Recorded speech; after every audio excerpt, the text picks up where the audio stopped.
Assalamualaikum warahmatullahi wabarakatuh. Perkenalkan, nama saya Silvi Indrani dari SD 18A4 dari Universitas Muhammadiyah Cirebon. Di sini saya akan memenuhi tugas akhir mata kuliah pedagogi, akan menjelaskan tentang pendidikan dasar.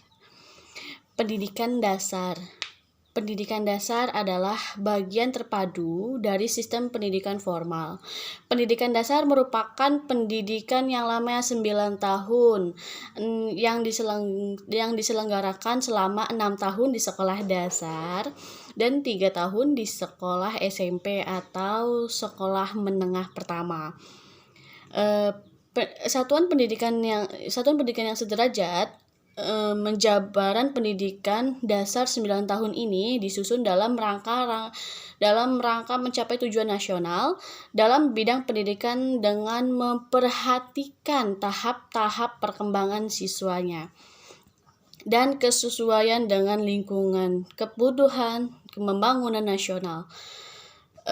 Perkembangan ilmu pengetahuan dan teknologi serta kesenian termasuk dalam pengertian pendidikan.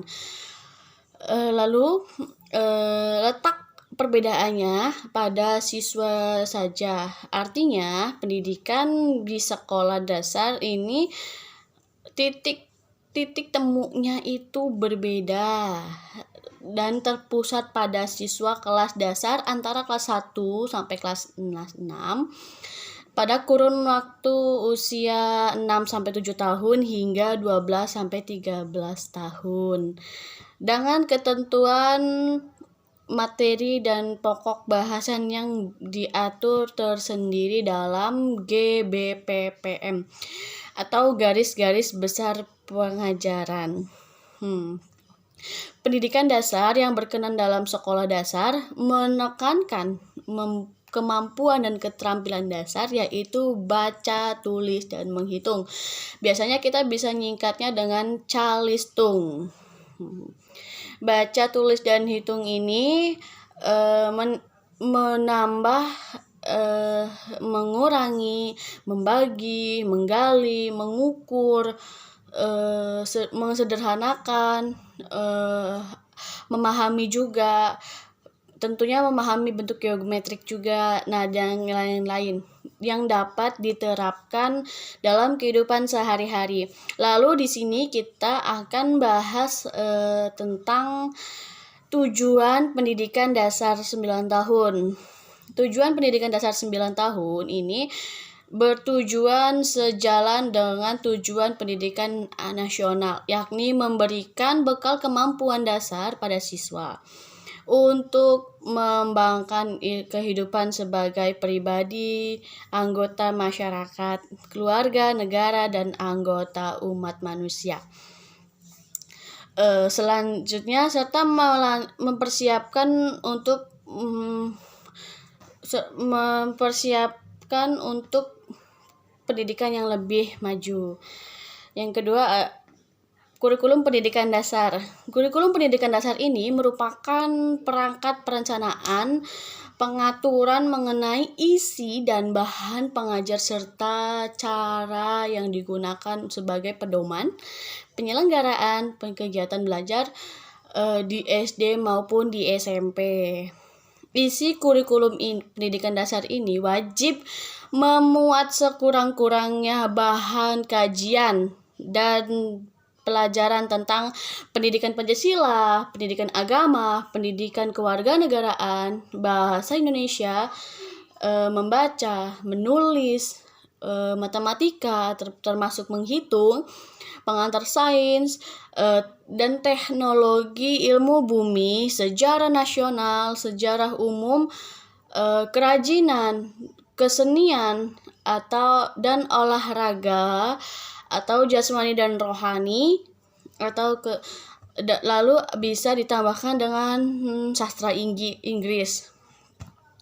Mata pelajaran adalah salah satu kumpulan bahan kajian dan bahan pelajaran yang memperkenalkan konsep atau pokok bahasan tema, dan nilai-nilai yang dihimpun. Seperti yang saya jelaskan tadi, kurikulum pendidikan dasar 9 tahun tersebut memuat beberapa pembelajaran seperti PPKN atau pendidikan Pancasila kewarganegaraan. Oke. Yang kedua ada pendidikan agama. Yang ketiga ada bahasa Indonesia, termasuk membaca dan menulis. Yang keempat ada matematika, termasuk menghitung. IPA atau ilmu pengetahuan yang berkaitan dengan sains dan teknologi, beserta yang keenam ada ilmu pengetahuan sosial atau IPS yang berkaitan dengan bumi dan sejarah. Nah, yang ketujuh ada kerajinan tangan atau kesenian tangan, termasuk menggambar. 8 ada pendidikan jasmani dan rohani atau jasmani dan kesehatan, kita bisa sebut dengan olahraga. Yang ke-9 ada bahasa Inggris. Dan yang ke-10 ada muatan lokal. Nah, di sini kita bahas muatan lokal. Muatan lokal ada 2, yaitu muatan lokal berupa mata pelajaran bahasa daerah dan muatan lokal bahasa Inggris. Nah, yang dimaksud muatan lokal bahasa daerah dapat diadakan apabila telah tersedia kurikulum, pengajar dan tenaga penyelenggaraan atau pengajar atau pembelajaran bahasa daerah yang bersangkutan. Nah, yang kedua, muatan lokal bahasa Inggris. Ini untuk memberikan kemampuan dasar memahami keterangan di sekolah serta ungkapan sederhana. Lalu ada kegiatan belajar. Kegiatan ada 2, jadi kegiatan kulikuler dan ekstrakurikuler. Yang pertama kita bahas kulikuler dulu. Kulikuler yaitu kegiatan belajar yang waktunya sudah ditentukan dalam program kurikulum seperti tatap muka di sekolah atau di kelas, di ruang praktik atau fasilitas lainnya. Yang kedua ada ekstrakurikuler.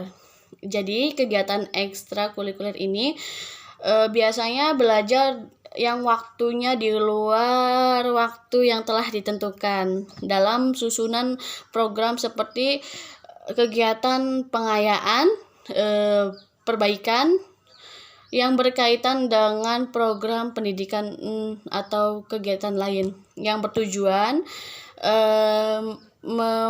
memantapkan pembentukan kepribadian seperti kegiatan pramuka, UKS atau usaha kesehatan sekolah, PMR atau Palang Merah Indonesia, olahraga, kesenian, atau peringatan hari-hari besar dan lain-lainnya. Lalu yang keduanya ada sifatnya.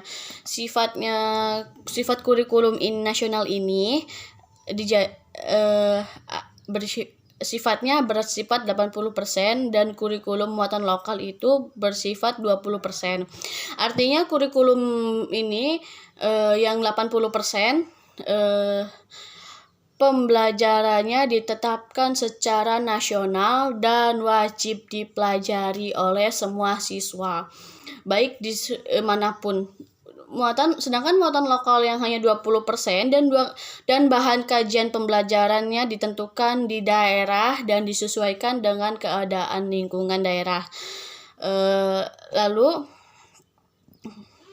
ada sistem pengajaran. Jadi sistem pengajaran di sini ada beberapa, ada kurang lebih ada 5. Yang pertama ada klasikal, yang kedua ada kegiatan pembelajaran mengajar harus pengembangan psikis dan fisik serta kemampuan lainnya penyesuaian soal secara utuh. Yang ketiga ada manfaat sarana prasarana yang ada. Yang keempat ada program perbaikan dan pengayaan. Yang terakhir ada pelajaran tambahan atau ekstrakurikuler yang tadi saya sudah jelaskan. Baik. Dan poin terakhir ada perangkat kegiatan pembelajaran. Perangkat yang harus dibuat oleh guru untuk dapat melaksanakan kegiatan belajar mengajar di kelas seperti ada 5, kurang lebih ada 5. Ada Prota itu ada program tahunan, yang kedua ada Promes, program semester, yang ketiga ada persiapan mengajar atau program satuan pelajaran, yang keempat ada rencana pembelajaran atau PRPP, yang kelima ada analisis hasil ulangan harian. Jadi analisis ulangan harian ini ada 2. Yang pertama, analisis ulangan harian dan analisis ulangan umum. Ingat ada 2. Analisis ulangan harian ini dilakukan setelah selesai satu atau beberapa pokok bahasan. Sedangkan ulangan harian itu minimal dilaksanakan 2 kali dalam 1 minggu atau satu kali pertemuan. Di samping itu ada ulangan umum. Nah, ulangan umum ini dilakukan pada setiap pertengahan semester dan di akhir semester, biasanya UTS atau UAS. Nah, penilaian tengah semester mencakup bahan ajar awal hingga tengah. Jadi penilaian akhir semester mencakup pembelajaran tengah hingga sampai akhir semester. Kurang lebihnya seperti itu penjelasan dari saya tentang pendidikan dasar. Wabillahi taufiq wal hidayah. Wassalamualaikum warahmatullahi wabarakatuh.